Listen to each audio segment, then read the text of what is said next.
Hello everyone, welcome back to my channel Simple Maths with Meenu.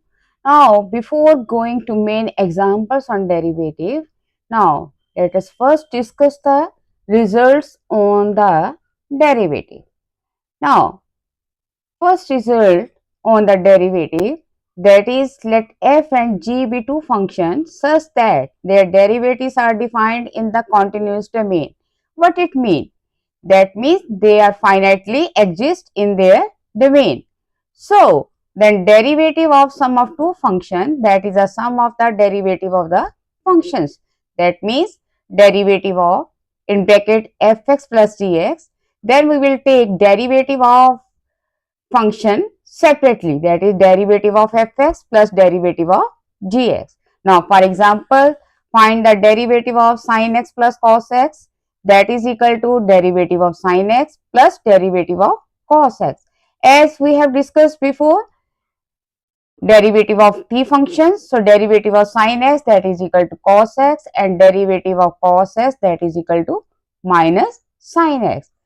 Now, similarly, derivative of difference of two functions, that is difference of the derivative of the functions. For example, derivative of fx minus gx, that will be equal to derivative of fx minus derivative of gx. Similarly, third result, derivative of constant in fx, then we take out constant outside and take derivative of fx, and that will be equal to k into derivative of fx, where k is the constant, and derivative of constant is always 0.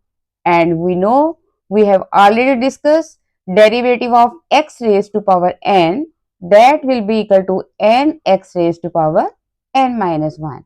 So, before going to solving the derivative of the functions, we should remember these results, how to apply on the solution.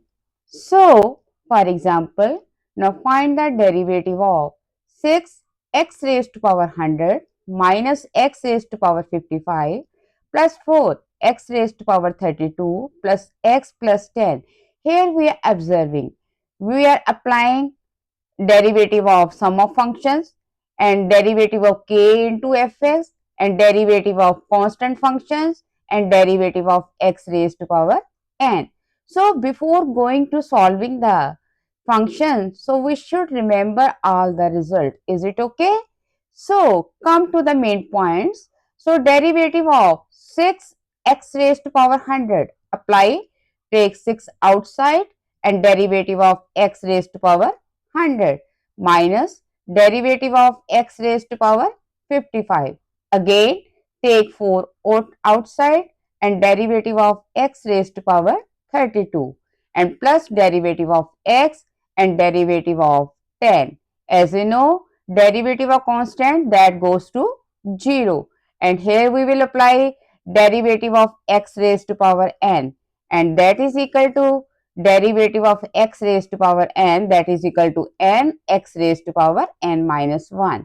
So, we get 6 into 100 x raised to power 99 minus 55 x raised to power 54 plus 4 into 32 x raised to power 31 plus 1 plus goes to 0, and collect the terms. So, we get 600 x raised to power 99 minus 55 x raised to power 54 plus 128 x raised to power 31 plus 1. Try to solve these examples yourself. Thank you. See you in the next video.